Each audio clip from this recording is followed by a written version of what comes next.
Okay, we moved because it's going to start raining, so we're in the garage now. I grew up in garages, so this is where my childhood was. But yes, irreconcilable differences, marriages, you were saying children. Yeah, so there's a few things. First, there's a funny way in which the point of marriage is different, unchangeable differences, like differences that don't go away, that are real. Like the point of marriage is particularity. Like we were talking the other night about how so much of the idea of beauty, Thomas Jog, all these things is about particularization, making things particular, right? And what happens in marriage and relationships is the person becomes more particular. And that particularity is irreplaceable. So, or unexchangeable difference, like differences that can't be traded out, right? So, please. Well, the logic is simply UPS, universality, particularity, singularity. Yes.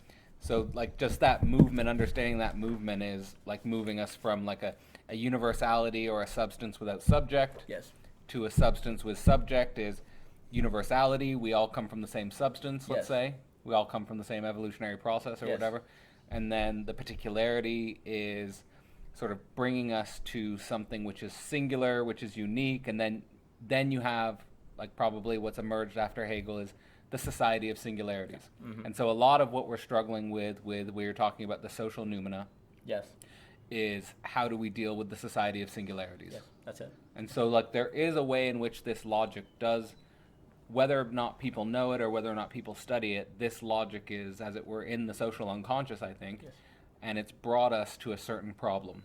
And that problem, it's not that because that logic has brought us to a certain problem that we want to discard that logic. That's one of the reasons behind the logic for the global brain. Right. Logic for the global brain is, okay, we're thinking about the science of logic, but we're thinking about the science of logic in the context of the new social condition. Yes, that's it. Well, the society of singularities, which you could overlap with particularity, like that a society of particulars, right? Well, particularity is interesting because it fundamentally requires thinking. Like generalities is a shortcut for thinking, right? That's a chair. Okay, done. But when I say it's that chair, or it's a particular chair, well, now I have to really look at it, right? I have to think about it. So there's something about particularity that requires thinking. And if it requires thinking, there's something about particularity that requires thought. You have to think.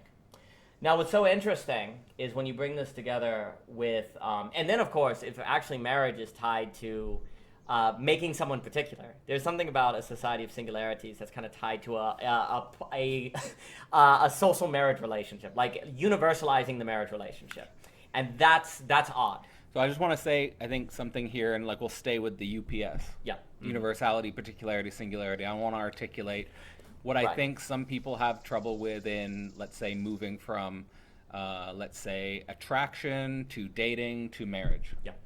So, like, you want to be attracted to the person you're with, and then you want to be, you don't say, on the level of universality, like people always say, like, I have a certain type. Yeah. Right? But you have a certain type, there's a certain form that you're attracted to. Right. But, you want to take that, and you want to be true to that. Like, that's not a bad thing. You want to be honest with yourself. You want to be honest with your desire. You don't want to, because I don't know if women have the same problem, but I know a lot of guys can be embarrassed about their desires. There's sometimes too much about guys who are maybe like overly going into their desire. There's a lot of guys who are embarrassed about their desire. Oh, yeah. Like, and again, I'm not going to sort of name specific names, but I do have like people who are close to me who, for example, would see it as like inherently chauvinistic or inherently sort of a totalitarian masculine to like be honest about what you're attracted to. Yeah. But then you have the universality of what you're attracted to, but then you want to that's just a guiding principle to bring you to the particularity of a certain person. Right. And then when you have but what is it that can take you from what you're universally attracted to the particularity of a certain person? Because the problem we're having now, I think, in our society is that relationships, friendships, and sexual relationships are becoming very replaceable. Yes. Like you think as soon as you encounter a negativity, and also like I want to say, to go from U to P to S involves a certain self-relating negativity. Mm-hmm. So when the problem people are having is, even if they've accepted what they're attracted to, then they encounter the problem of the negativity of the particular. Yes. Which is that not only is your initial attraction something that's going to, maybe you have a perfect image which starts to get riddled with negativities and disturbances, so you think that's a sign that maybe there's something wrong with that particularity. Yes. So then you hop from universal image to universal image to universal image, and you never go deeper into the particularity. Yeah. But what it is that why you want to go deeper into the particularity and why you want to endure and work with those particularities and the negativities of the particular is because you cannot replace the history. Right. So that's the importance of the historicity. Right. And it's the importance of that what you can't replace is those 3 years where you've built up a certain shared language, you've built up a certain shared memories, you've built up, and then that feeds into a certain image of what you want your future to be. Yes. So if you just stay in the universal and you don't go from the universal to the particular, you end up becoming basically trapped in a very shallow, superficial image, and you never end up getting the depth of history which makes people singular. Yes. I really like that, and by how I was using particular, I have in mind the singular, so that's very good. And because what you're doing is, as you move to a singular, there's something necessarily historical. And there's a process, and there's a tarrying with, and there's a presence with that is going on. And what's very interesting about that, in the singularity, and I had a talk with Jochen about this, what ends up happening is there's this weird thing where the person in their singularity becomes a quote-unquote partial object. And I'm playing on Aristotle and Lacan together here. Nice. And the idea is that as you get to know them, the more you find there's more to know, and the less you know them. It's very odd. As you move from the universal to the particular, you say, oh, I'm getting knowledge. But actually, the weird thing is, using that language, which is very good, the problem with the particularity is that it's kind of whole, actually. It doesn't have mystery. But once you make it a singularity, and you have this history, well, that history that has happened also points to an excess that has to be dwelt with. So the person in their singularity becomes incomplete.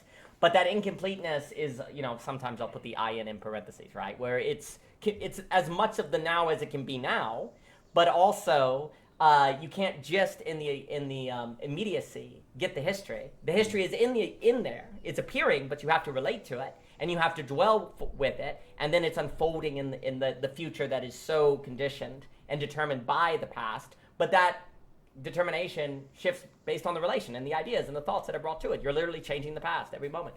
And so the key is the partial object, of course, as we learned in Lacan, is something you desire, right? Mm-hmm. And so what ends up happening, the more you make a person a singularity, the more they become something you desire, actually. Well, I think people have trouble, everyone, so it's immediate that we are creatures of desire. Yes. So in many ways, you don't need to be taught what you desire. You can discover what you desire, yes. But there is an aspect of desire that you do need to cultivate. Yes. There is a learning with desire, yes. Which is why Freud thought that the libido was Freud struggled immensely with how to, quote unquote, educate the libido. But the dimension of you can, the thing is that what is immediately desirable is an important initial guiding condition, but the more you go deeper into the particularity and the singularity of your relationship, you can start to find aspects of that person desirable that surprise you and that you can't simply replace, right? There are things that only can be won through the history with that person. So I think desire, but people have trouble understanding how they move from, let's say, the immediacy of desire to cultivating a desire with a specific person through that history. I think it just requires the tarrying with the negativity and the things you've won with each other. Yes. No, absolutely. And that's where, so as, because I always have to use Dante, is that as Dante moves from woman to Beatrice, that's a movement from the universal to a woman, right? But then actually Beatrice does not become a Beatrice as a singularity until the strike, until the moment where you are captured by a glimpse. But guess what happens as soon as that occurs? Dante in his personal life actually goes astray because he's not actually able to handle it. He gets in these weird, some even think falls in love with a child, almost predatorial. He goes through all these different things. And then after going through all that, at midlife's journey, he's at the door to hell. And the only way to get back to Beatrice is to go through hell, right? Mm. So the only way to train his desire to actually be worthy of Beatrice, to be able to encounter the beauty wolf is hell, right? Yeah, and I think all again, I do have a suspicion that people's breakups and people's divorces are often things that, even if they're expressed as an irreconcilable difference, they are things that can be worked with. We can work with that impossibility. And there is another side to that. And I think that's, again, this aspect of, let's say, God, subjective destitution, Holy Spirit, yes. That we in the immediacy of desire, you can treat the other like a God, yes. Like a perfect God. Yes.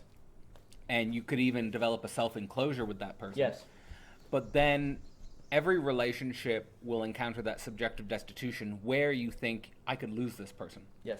Or this person could lose me. Yes. And then you have to go through that, and there's no like intellectual bypassing of this where, oh, I know that, so now I can sort of immunize or defend myself against the experience of feeling like I might lose this person. Yes. Like with my partner, we have gone through that moment where we have that choice of, are we going to lose each other, or are we going to move through this moment and self-determine something that is a lifelong relationship? Absolutely. Right? And so there is that moment, and I think moving through that moment is the moment where here Holy Spirit in that context would be the family and the community that you could possibly become embedded in, and not just become embedded in, but become the foundation stone of.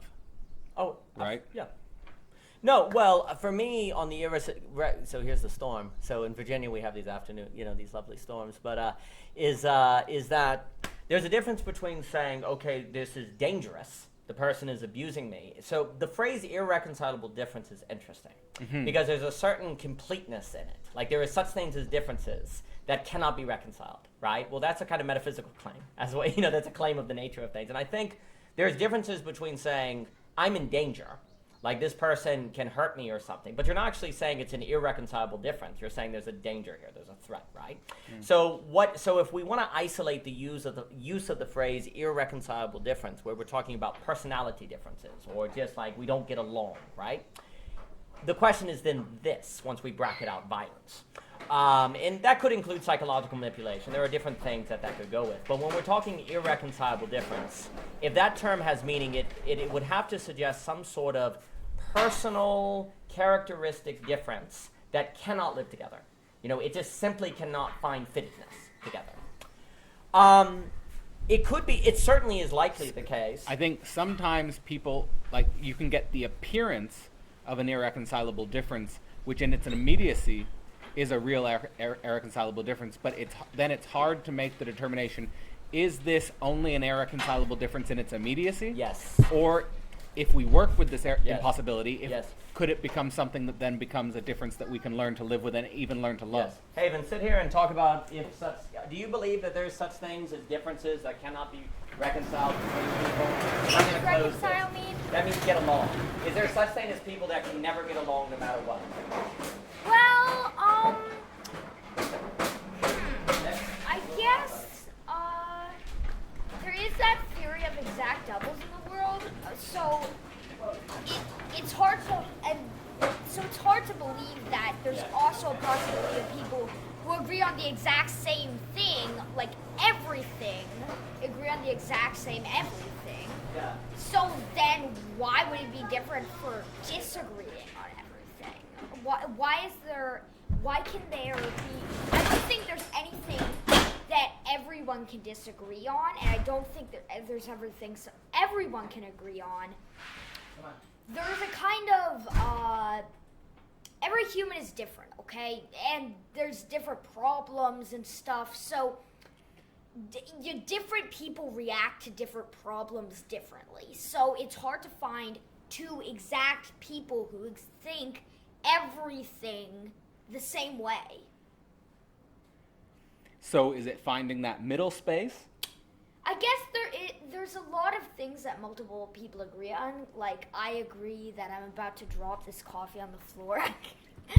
But there are things that some people both believe on, and the wide majority of like actual things that matter or big things. There are some people who agree on a lot of things.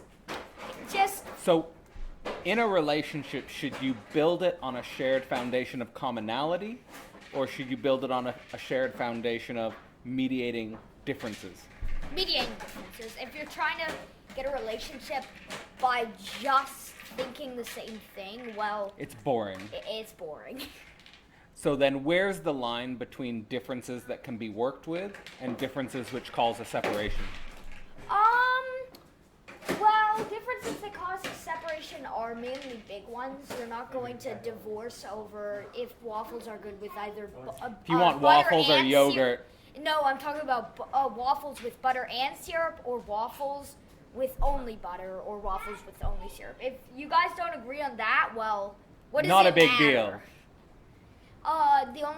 There would be big things, but not many people actually want to give up a relationship just because they disagree on something. If they agree they both want to love each other, that's it. That's all you need.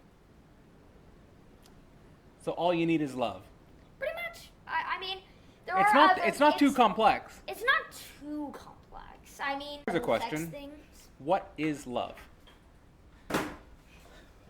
Well, I always say it's kind of an amplified friendship.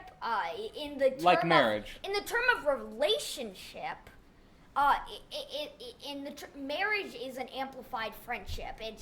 That's what I call in the relationship side of things. It's just very amplified friendship. So does that mean you should be friends with a girl before you date a girl? Like you take a friendship and you amplify it? It's hard to just like pull someone over and ask for a date. It's Well, some guys do. Some guys don't. do Well, it. some guys don't think girls and boys can be friends. that. Do you think I girls hear and boys? this thing called bromance. I don't know what it means, but I hear that a lot. That means. What is a bromance? What do you think a bromance is? Bromance is A when deep they, friendship. Yeah. Like, a deep friendship between boys. So Very good. yeah, it's kind of BFF, what they say, BFFs, best friends for forever. life. Yeah. Best friends forever. Okay. And I guess you have to, it's like, you can't ask a tree to grow in about 2 days, right? Right. You want to give it some time. Seedling. Give it a couple years. Yeah. It may take a while, may take short, depends on the person, Depends on the tree. depends on the tree, yeah. So you're saying that a BFF is not something you can snap your fingers and make happen? So there has to be a process. Neither can love or marriage or Well, actually, that's relevant to what we were saying. So that's quite perfect. Weren't you friends with mom before you That's true. got married? That's absolutely true. That's right. So, and that worked out very well. I hear that you met my mom's twin sister before I you did. met mom. I did. It was very confusing. It turned out they multiplied. So who knew. So in that, so that actually universal particular singularity. Actually, that's perfect because Marilise and Michelle, they were particular. They were identical twins, but then they became a singularity in Michelle. Exactly. So that's exactly perfect. But we have to go into the storm. It looks like a major storm, but I'll keep that so it doesn't blow over. It But looks like a major storm. it looks like it's going to pass. Okay. So, but just enough wind to knock all the rain in here, so it's fine. And I bolted everything down. But irreconcilable irreconcilable difference. And the idea of like a violence, like people will often so if we bracket out violence, right, and where literally the person is perhaps going to kill you, Right, which can happen. It can happen, and that's different. And actually, I've honestly never met anyone who thinks there are absolutely zero grounds for divorce, right? Because there is such thing as danger and so on. Christ didn't think that. No, he didn't think that. Absolutely not. So there's an issue where when we talk about irreconcilable difference, we're talking about, is it the case that there is such things as difference that cannot be mediated at all, under any possible circumstance? And if I'm correct, I mean, Christ was kind of saying adultery, right? Yes. Cheating on each other. Yes. That was what was interesting, because he's saying that would be grounds for a divorce. But interesting, did not say it necessarily had to. Okay. So there's a kind of openness possibility too, right? But there is something there interesting about that suggests there's something about sex that is taking it to a different level. Well, my friend who just went through a breakup actually said to me, I wish she cheated on me. Because if she had cheated on me, it would make this easier. Yeah, right. And what's interesting is Jesus, in that sense, is kind of suggesting it's the harder thing is actually you have to stay with in some respects, right? And there's almost a way in which some have taught that the idea is that if there's not sex, like holding the sex uniqueness, is actually just the basis needed to do the hard things. And if the sex is broke, you're not going to be able to do the harder things, actually. So it's almost like, well, it's the ground. It's the ground, right? So if the ground is not there, then you can't do the rest. And if we don't like thinking, we definitely don't like thinking the ground. No, we do not. Ground is horrible. The ground, because it doesn't move. Dang it, it's absolute, right? And so and then of course that's tied to the concept on what is sex, where in marriage you're locking the negativity of sex together, right? It's like you have to. Yeah, she thinks about it in the ontological incompleteness. Yes, that's exactly right. It is maybe in the Godel point. Like yeah, it is that absolutely. It is that incomplete point. Oh, I absolutely associate marriage. And in our and it's interesting. Like when you think about the fundamental when you think about your sexual fantasies, oftentimes it's interesting to think about just the fantasy in itself. Yes. Like in the fantasy in and for itself. Like and yes. what the fantasy and it's interesting. The fantasy in it for itself is usually something, obviously, there's a tremendous desire motivation, and it is something that is representing some kind of primal image of completion. Yes. Yes, that's exactly right. And so there's an idea where if you can't lock yourself with the negativity in sex, in marriage, that denies the completeness. If you're not able to handle that, then you're not going to be able to handle all of the tasks that come from that. You were asking earlier, how do we defend ourselves against the incomplete ontology becoming a completeness in disguise? Yes. And I think the answer to that is an embeddedness in family. 100%. Because the embeddedness in family is where the sexual image of completeness necessarily becomes the future child. Exactly. And it's in the encounter, the regular encounter with another that you cannot dismiss, right? Because we were saying that in the singularity... And you can't replace your child. No, you cannot. And they have a unique history, and there's a singularity. And yet in that singularity is unveiled that you don't know everything. That's from the universal to the particular to the singular. Yeah, that's the unconscious in its deepest form, perhaps. That's exactly right. Now, the secret is that the singularity in this horror of the unconscious is also can create desire, because it's the partial object. The singularity is a partial object. And so for me... So when people say, Zizek's great on this, I love all of humanity. Zizek says this is false. Oh, absolutely right? False. So the I love all of humanity, I think, becomes that that so going from the universal to the particular in the child. Yes. And I've already had that experience. I've already announced sort of publicly that I'm going to become a father, yeah. but I should my child should be born this September. Right. But interestingly, I haven't talked about this yet, but we had the ultrasound where we had a 3D image of the child. Wow. And seeing that, and I remember that the first night I was looking at that, I was overcome with feelings that people had described to me before, but I had never actually experienced before, which was a radical decentering where I was just staring at the form of the child. Yes. And I could feel for the first time a form of love that was self-evident, more important than me. Yep. And I started to get that feeling of actually, and it's so probably everyone's experienced the fear of having a kid. Right. But it was in that moment of staring at that form of the child where I experienced a love that made any fear of the child coming into existence irrelevant. Yep. It could overcome any fear. Yes. So I think that, for me, I'm just stepping into this, right? But in just stepping into this, I do think that I've already had the sort of the concrete experience that whatever I was scared of is in the end going to be something trivial. Right, right. Well, and that, to me, that gets associated with things like the strike of beauty, right? Once you have that certain strike, which comes with a strike of singularity, then that has a certain eclipsing of the fear, right? Once you have the strike of the love in Beatrice, then it eclipses the Lovecraft, right? But the Lovecraft is always there, in parentheses. The craft is always present, but you get this experience of it that then gives you a ground to trust of this possibility that eclipses the craft. The fear is eclipsed, right? But there is always the latent potential of the Lovecraft breaking back through.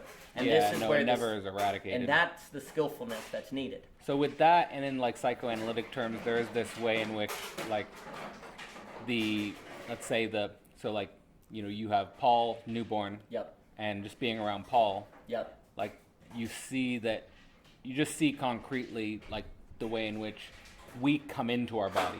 Yep. But when we start with the body, we can't move our legs, we can't move our arms, we're Correct. drooling, we can't speak, we just Correct. have no control of our head. And there's a way in which that primal impotence of the body also never leaves us. Right. There is always a dimension where we are that impotent child and we're carrying that around, and I think that is maybe analogous to the Beatrice and the Lovecraft. Absolutely. Absolutely. I was going to say, how do you carry that on into your older years I don't know. Well, you encounter it in so Audrey's grandparents are in a retirement home, and what happens at the end what happens at the end of your life is you start to enact things in your body that were the same as when you came into the world. So you start defecating yourself, you start peeing yourself, you can't talk properly, you can't hear anymore. So you start to fall apart, and that impotence is always in you, and at the end of your life you go back where you came. I was thinking at middle age, you and Cadell. I don't know at any others. I wasn't thinking of older stages. Well, you experience the primal impotence, I think, in love and work, because you don't you love your wife, but you don't control your wife, and she can do things that are radically different than you, which challenge you in your own self. And in work, you can encounter things where things aren't going well, where your business is falling apart, or where you're encountering challenges that you can't overcome. Yeah.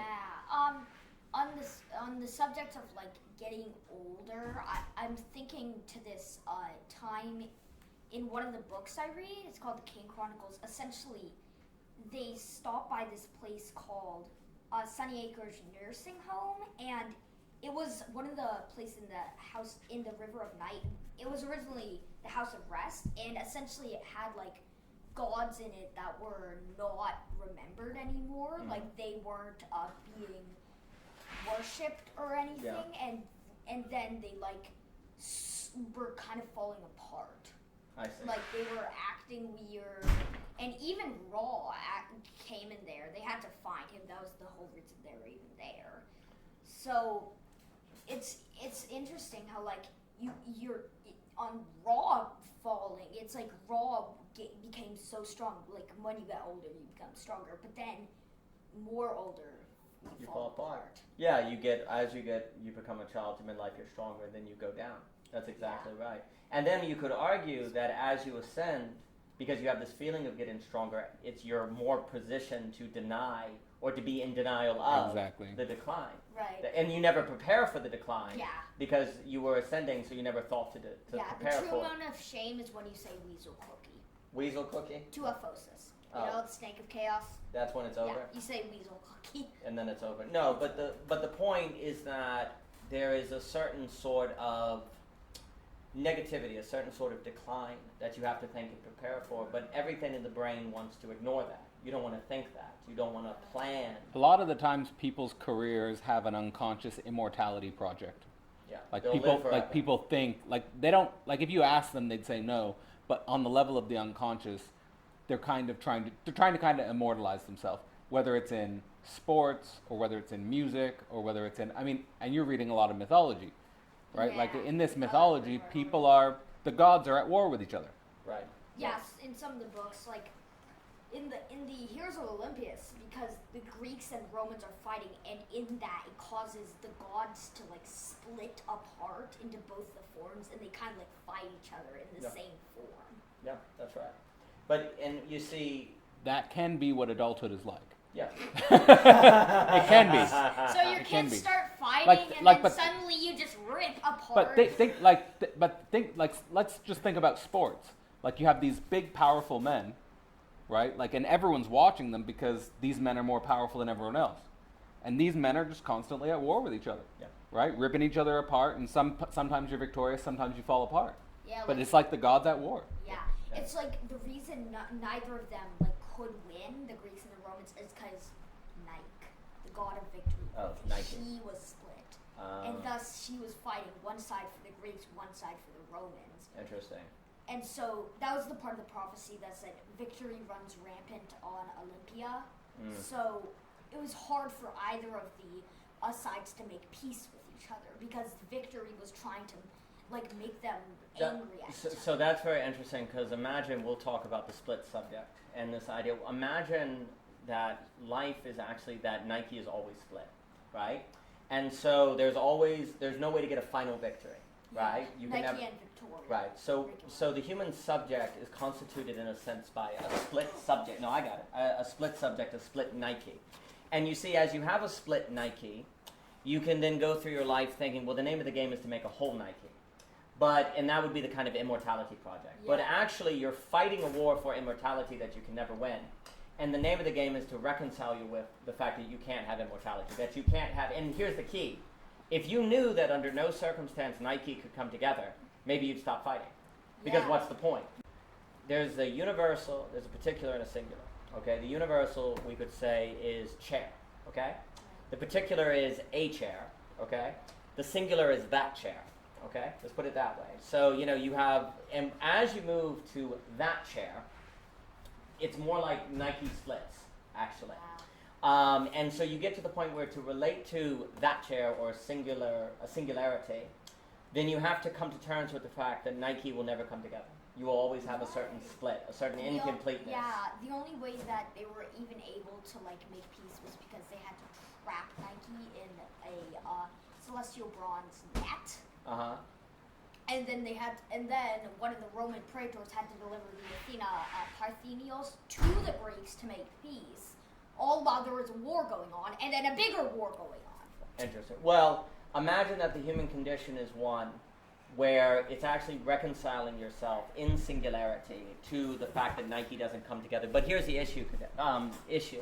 If the nature, just take it this way, if the nature of reality is such where Nike can never come together, okay? Where you can never make correspondence equal coherence, overcome the Gödel point. You can never make, the map, you can never make a certain completeness that removes excess or unknowability, okay? Right. Then the name of the game, if the nature of reality was incomplete as such, Nike could never come together, then it should be theoretically possible to actually relate to the split Nike as if it's together, because it is as together as it possibly can be, given the nature of reality. Yeah. Right? But the thing was, Nike's split forms are Greek and Roman, of course. Yes. So the Roman side was trying to fight for the Romans to win, and the Greek side was trying to make Yes. the Greeks win. Yes. Yes. And so Nike can pretty much make them really angry at each other. Well, okay. So here, let's take it this way. What if? So we're talking about the theopolitical and the fact that there are different nations, global nations, doing different things. And imagine that all of those nations and political projects are kind of fighting because they have a part of Nike, right? They experience Nike as split. And that very splitness of Nike actually compels them to fight, right? What if Nike could never come together? How would those different how would the Greeks and the Romans live with one another? And the name of the game is it's a political project. Like imagine the generals are coming together of the two armies. It's a project where they come together and say, hey, we actually can't put Nike together. Hey, the war is it's not the universal total state. It's the warring state that we have to tarry with. Yeah. How do we not kill each other? Right? And Yeah. so that the point is that in marriage, there's something isomorphic to that. Right. That comes out in the singularity where there's difference that you actually have to learn to tarry with and accept and not generate violence. Yeah. Right? And so what we're getting at is as you move to singularity, then what you actually do is you reconcile yourself with the split Nike, but since the nature of reality is such where in singularity there is always a partial object, an incompleteness, then the fact that it is partial does not necessarily mean something was done wrong in its partiality, because that's just what things are, okay? They are incomplete. They are split. But if you could relate with that splitness, with a skillfulness, with a certain automastery, then although it would technically be incomplete, it would practically be harmony. Like I make a distinction between harmony and completeness. So when Octavian died, you see Nike was split pretty much the entire time. She never came back together in the story until they made peace. And the only way to do that was to kind of wipe out the Octavian. I don't know what to refer to him in like a philosophical or real sense, but you have to get rid of... You can speak in mythological terms. Well, you have to get rid of the one who's like so stubborn and tunnel visioned that they One-eyed Cyclops. One-eyed Cyclops, essentially. Yeah. That they can't, That's what Nietzsche called them. or maybe even just evil, and won't let the two groups come together. The only way that you can make peace and form Nike together is to kind of get rid of that burning anger. Well, that's good, where you have a split subject that can make you angry and mad. But actually the key is to not let the splitness, the partiality of the object make you mad, but to actually... That's the training ground. That's the training ground. And that's where marriage has a certain training ground. That's where philosophical consciousness... Yes? Yeah, it's funny that you mentioned training ground, because the two armies that were trying to fight each other was Camp Jupiter, a training camp for Roman demigods, and Camp Half-Blood, a training camp for Greek demigods. Yep. They yep. were both training camps. Yeah. Right. Well, training becomes like a necessary dimension of it all. And, well, there is this movement. So as you move from the universal to the partial to the singularity, and people are talking about irreconcilable differences. So Cadell and I will resume talking about irreconcilable differences. Is that the idea is that there's such thing as differences that cannot be reconciled under any possible circumstance, right? I would question that. Because if everything is incomplete, if everything is kind of isomorphic in this sort of lack of incompleteness, well, this is, then it should not be the case that you could make something so definitive, so definitive that it is incomplete, right? That it cannot be reconciled, right? And the question, I think, also is often when people talk about irreconcilable difference, they're almost saying everything I tried doesn't work, right? I think there is such thing as irreconcilable action, but that's where you need the patience of the concept. Like, that's the funny move. It's like irreconcilable difference, I think, is also a result of people acting and trying things and it doesn't work, as opposed to the patience of the concept, right? I think a lot of what is called irreconcilable difference is a result of action, activity, and trying things. And you could say that a lot of nations now feel like they have irreconcilable difference because they're not having the patience of the concept. They're trying to act, actually. And I actually don't believe there are any differences that are irreconcilable. I think there are actions that are irreconcilable, but not differences. So what I've been trying to think about in that model I was talking about with the family, the community, and the state, is that when you start to have irreconcilable differences between states, like warring differences between states, it could be that there's like the family, the community, and the state are all like in a fractal connected with each other. Yes. And that when you don't have a good familial base, you can erode the community base, which then in the end trickles up to the state base. Yes. And so all of them are connected. So like fundamentally, I think that like what we're going through is the reaction to the theopolitical foundations where you get the issues of the family and the community primarily. It could be that that's naturally trying to reconstitute itself. Yes. Because you can't stop the warring states unless you resolve the familial community base. That's correct. So just to say that they're all connected to each other fundamentally, and that when you have an outbreak of war, it could be that there's been problems on the other level that have created a rotten foundation. 100%. Yeah. Well, there's something where it's funny because maybe it was John Paul or Mother Teresa, I don't know, and who knows if they actually said it, but there's this idea where if you're looking at all the problems of the world and you're saying, what do I do? It's like, well, just go home and love your family. And it's like, if everyone did that, right, idealistic, of course, but the idea is that, well, then these things would take care of themselves, right? Yeah. And actually, what's kind of funny, so there's a few things, because you also mentioned the loving of humanity thing, is that... that's like totally cart before the horse. Yes, because also I think actually the impetus that people feel in family drives them into bigger scale. It's actually impetus. It's not that I'm so capable at the family, now I'm going to deal with government. Now I'll deal with what is I'm impotent in the family, so now I'll do a big system, new metaphysical theory, then I'll do a political. Impetus drives it. I've seen concrete examples where the guy that's building the big totalizing system, that if you just pay attention to his personal life, that there's something fundamentally rotten. Yes. Yes. And you're not willing to look at that. And it's not willing to feel the impotence of that. It's a running from the impotence in those areas. And then in a sense, the glory, dare I say, of the polycrisis or global pluralism is now people are feeling very impotent in global affairs. Well, that's great. The impotence you've been running from has caught up with you. Exactly. So, actually, the moment where I sort of decided that philosophy is the fundamental path is when I experienced a fundamental political or I became reflective about a fundamental political impotence, that nothing I do, it was insane to think that anything I was going to do in my particularity in that moment was going to change anything on the level of state politics. Right. and that again it's this cart before the horse. So it's kind of like if you feel that, I think the proper recoil is to the foundation of sexual difference, Right. and ultimately what becomes the seed of the family. Right.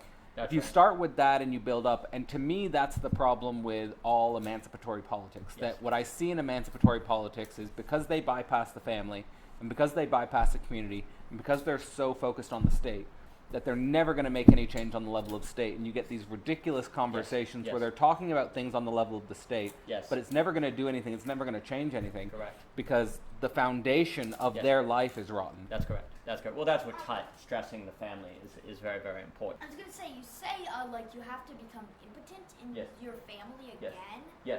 to reach new heights. Well, no. It's the idea that a lot of people, to avoid the feeling of I don't know what to do in my daily life, like I don't, is that they'll actually say, well, let me fix global problems. And it's actually a way to avoid the not knowing something. So let's put it this way. People think they can build a utopian political community, but they don't know how to get along with their brother or sister. Yeah, that's Right? right. So the point, like for you, is like, if you focus on getting along with your brothers and sisters, that's actually in a way more powerful than thinking you can change global politics. Yeah. Right. I thought, I was like stuck in my mythological brain here. I was thinking about the impotence thing. It's like Raw, every time, they had this thing how Raw would start very young at the beginning of the day. And when he rose, he got older and older, and at the end, he died. Yeah. And every morning, he'd be reborn. Yeah. And I'm thinking of that, how like, there are days when the sun's dim and he's relearning, and there's days when the sun's bright as heck and it's 100. I am not falling for that trick again. Yeah. And it's 110 degrees outside. Yeah. Well, there's a way in which that would be an immortality drive, actually. But imagine the human condition is where you get one and you die.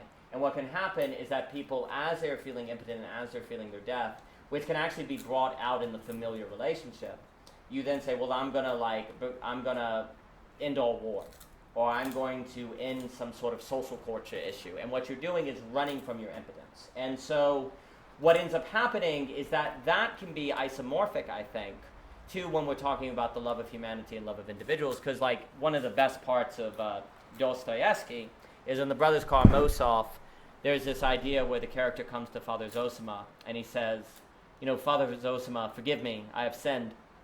I came to love humanity and lost the ability to love an individual. Yeah. And all of Dostoevsky, honestly, can kind of be seen as a crescendo of that. There is a way, and that's a weird thing, if you can love an individual, it increases your capacity to love other people. Yes, it does. It's just that the individual, and that's why also it's because you learn so much in the cracks of the individual Yes. that you in some sense can see a fractal radiating out of kind of the human condition as such. Well, but you don't learn about the human condition as such unless you're paying attention to the cracks in the individual. Yes. Well, because it's all about learning singularity. It's like learning to tarry with singularity. And that's where, in the same way that the now entails the past and the future and all time, there's a way in which the singularity, the individual, entails humanity, right? But not the other way around. Yeah. That's the key, is that you don't get to humanity, you don't go humanity to individual. So the problem is like usually when people are thinking about the past and the future, they're thinking about it as just a universality. Yes. But when we think about the singularity, it's the same thing as, it's basically, the singularity is, it's, let's say, similar to the way we were talking about the now. Yes. Where the now contains the past and the future, the singularity contains the particular and the universal. Yes, that's correct. And so what ends up happening is the here and now, in the same way that the here, we can treat, like a linear of heres, right? It's like, no, the here is here, in the singularity. The only way you ever get at any place is a singular place. And but it has to be, the singularity of the person is interesting because they're a unique kind of quote-unquote place. It's funny because I think we've talked about, the logic of capital is trying to undermine our capacity to go deep with singularity. Yes. And it's trying to create some abstract universality. And that's basically the problem with the neoliberal project since the end of the Cold War. Yes. So we had the end of the Cold War, then we had this abstract neoliberal universality where we're trying to create a global village in a way. Yes. But we're not getting the global village because the logic of capital is preventing us from going particular and singular with each other and creating us as replaceable universality. That's correct. The global village must be global singularities, right? Like you can't have a village without singularities, and it's very, very interesting because I always find the term global village interesting because I very rarely hear anyone call anything a village anymore. It's a town. It's a city. It's a place. There's a certain longing in the term village and a kind of denial, right? Where you say, no, it's a global village, right? It's still maintaining the commons. It's still the unique place where Joe and Uncle Fred is living close to Mom. It's a global village. No one calls anything a village anymore. And the fact that we talk about the global village, which is never something that is found in daily speech, is a suggestion of a certain wish fulfillment. We wish... We want to again this return on a higher level. Yes, that's correct. So there's a certain sort of idea with the global village. No one uses the term village. Yeah. And so what are we talking about? The reason they're using that term, in my opinion, is that it's in the back of their mind. They say it takes a village to raise a child. So what they're saying is the globe is raising the child, right? And it's like but it's not. Birth rates are collapsing. There is no global village. The village is not raising the child. There are no villages raising the child. People feel alone with their children. They don't have social cap. They don't have network. They don't have any support. So this idea of the global village is a certain sort of kind of longing of the possibility, like it's this longing for this state in which the singularity is taken care of and addressed by the globe. But it's not there. We've never seen a global village. Not even close. Not even close. Yes, Hegel. I was going to say, you were saying about relations, like how the past and the now and the future is everything. Like Yes. the here is The past and the future is in the now. It's all a connected thing. In the now. I do want to know, have you read this novel Snow Crash? Yeah. Neil Well, Stephenson. Thing, because Snow Crash is a virus that kind of, it's a virtual thing that messes with your physical and actual mental thing. Yes. And that's kind of happening now with Meta because, well, they literally named Meta after the Meta. Are you saying that in meta, there's a certain way in which everything is brought into the You were same? saying how it's kind of like trying to contain, like you're longing for kind of a village kind of thing. Global village. Okay. Global village? Okay. Wow. So you're saying in the meta, you're trying to recreate a kind of, like in virtual reality, you're trying to recreate a global village. Yeah, there's a lot of games that are mainly for socializing. Okay. And so Mark Zuckerberg's kind of trying to control that. Okay. All gaming's going in that direction. Not gaming, a social platform. But that's a form not of game. board But they game. don't call it. There's a certain disavow with the gaming dimension of it. But it is. It's not gaming. for like searching or anything. It's literally just for like talking and socializing and Yes. stuff. Yes. So to that point, there is an idea that what is happening is people are trying to deal with the problem of a lack of a global village by creating virtual reality. But the problem is you control how virtual reality makes the other appear, so you're not really dealing with people with singularity.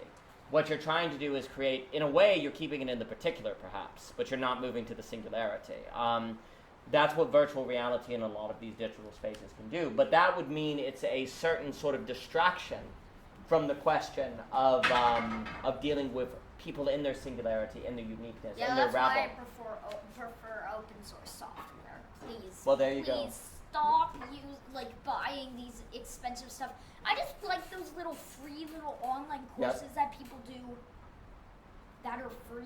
Yep. Open source. Well, there you go. No open source. But there's a way in which, in the disowning of the individual for humanity, you're running from, because it's easy to love humanity because it's it's a vacuous concept, right? Where an individual can break your idea, right? But this is the key: is that the way you keeps real individuals at a distance. Yes, it does, and the way you avoid enclosure is with a singularity, because it always is a partial object. The partial object is simultaneously the thing that can create desire and keep an enclosure open, right? Because I can never incorporate you. You're the dusting, per se, right? You're always sort of resisting it. And yet, the relation is constant. This is what the commitment does. When I commit to an individual, and this would make me think the absolute choice and points you were making about the philosophical child, et cetera, is that in the absolute choice, I am committing myself to a point that I can never enclose, right? If I'm treating you as a singularity. But the problem is the brain wants to do everything in its possibility to get away from you. It wants to get back to particular, back to universal, right? But I'm trying to develop the skills and the ability to keep you singular. Because the more I keep you singular, the more you're a partial object. And I guess what I'm trying to stress with this family community state model is that if you start with the intimate partner relationship, and then it's again the first thing, second thing. So like if you start with the intimate partner relationship, you learn the skills that can then be transferable to the friendships. Yes. Which then become the backbone of the community. Yes. And then you have a higher order phenomenon with the community. Yes. And then you have a new level of challenges and negativities with the community as such. Yes. And then you kind of have a view of the community of communities. And then when you have that form of subjectivity, I think then you're starting to form the form of subjectivity that can engage in that relationship, which is completely broken today, which is between civil society and the state. Yes. Because ultimately, for me, my secret evil plan is because with the portal this year, it's moved from, let's say, like the portal started with the idea that philosophy portal was missing a community. Yes. And then so the first year of the portal was community building. Now the second year is more interfacing with different communities. Yes. So then you have the community of communities. Yes. And I think you need the community of communities to deal with the civil society. Yes. Which is then you need the civil society base to then engage meaningfully on the level of the state. Yes. Wait, how So- long has philosophy portal been going on for? This is the fourth year. I just want to bring this back around to like the original impotence I felt, which brought me to philosophy, was this feeling like I'm impotent on the level of the political state. Right. And say, okay, well, I'm going to put that to the side for a moment. I'm going to have patience with that. So then I'm going to go back to the ground of the sexual difference and the long-term intimate relationships and just work with there and focus on that. And then from there, you learn the skills to build out new friendships, and then you have the foundations for, say, a philosophical community. Yes. Then you see the problem is on the level of the community of communities because you see everyone else is struggling with their community building. And then you can ultimately build up to the civil society and ultimately to the level of the state. Yes. And I think that project is something that is just not happening today. No. Because people aren't building from that foundation and they aren't taking time with the levels and they aren't taking that structure seriously. And it's different, and we made that distinction between a lot of people are thinking about developmentalism, but I think you got to think the relationship between the developmentalism, which is important, and the structuralism. But if you miss the structuralism angle, then your developmentalism becomes a universal abstraction. 100%. And also the developmental cannot be separated from the tarrying. Like you don't develop any more than you tarry. You don't. Yeah. Every stage of development is won through a tension and a struggle, and you see that with a newborn infant. Yes. Right. Like, in some sense, nothing. What's given to you is a possibility. Yes. But it's only in the cultivation of those tensions and learning how to work with those tensions that you can grow. Yes. Well, and because if you do not do that, then in the same way, because in a sense you should only ever be dealing with singularity development, right? And if you don't stay on the level of the singularity, most of that is again this. A lot of developmentalism is this abstract universal. Absolutely. So the development can be on the level of the universal, the particular, or the singular. Yeah. And if you're not careful, your brain will naturally slip it Absolutely. to the universal. Yeah, and yeah. then you'll think you're talking, you won't realize you've made that move. Yeah. Because the worst thing about the developmental thinking is you come to believe it's a false way, well, actually, it's a false way of thinking. You know how we're saying that the now contains the past and the future? We're saying the individual contains the human. What ends up happening is you think when I talk about the cosmos, it contains the individual. It does not. Mm-hmm. But then, of course, the question is the following. We have this problem of how do you keep the incomplete, right? Without becoming another word for completeness, right? Yeah. Well, how do you keep, in a sense, the cosmic from actually being cosmic? Because in a sense, if it leaves behind the singularity, it's not cosmic anymore. I think you can ask yourself, and on this problem of the incomplete ontology becoming a complete ontology, I think you can just simply ask yourself, me as a singularity, am I capable of holding a relationship with an intimate partner? Yeah. Do I have any friends? Yes. If the answer to both of those things is no, then it could very well be that you're in a complete ontology and you think it's an incomplete ontology. And to me, the key to that is if you cannot do that, even if you believe in an incomplete ontology, you practically are in a complete one. Yeah. Right?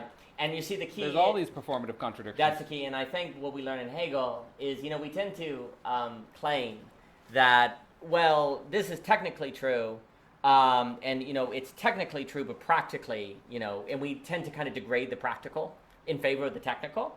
I think the truth of Hegel is that what is practically true is more true than what's technically true. And that's also kind of, it's like, well, technically I don't believe in a complete ontology. Technically I don't, yeah, but practically you do. I think, like back we were talking about, and also in the science of logic, you have a logic where it's the true, the good, and the beautiful in that order. Yes. That actually, I think, if my memory serves me correctly, that the technical is more associated with the true and the practical is more associated with the good. Yes. So there's a way in which someone's technical understanding of the true can never actually enter the domain of the good and the practical. And again, that can be a problem of a lot of scientism. Absolutely. Well, then the question is, how do you keep the practical from leaving the technical behind? You could say, because you need the technical, the structural. You need so it's not that you go from the technical to the practical and you leave the technical behind. It's just that you can get, and actually it's really good. Like I think my life is a good example where I started with the science, I started with the technical, and that actually gives you a strong foundation. Yes. But then if you don't make that transition to the practical and the good, that you end up just, the thing is that a lot of scientists who get really good with the true and the technical end up feeling very lonely and isolated. Yes. And their system is just a map, and if they don't have an audience for that map, then they just basically end up alone. Yes, and I think that's a very common problem, and then that's also happening in different ways with video games or political ideologies or different things like that. Video games. Well, because you can make an enclosure on your video game and never get outside of it.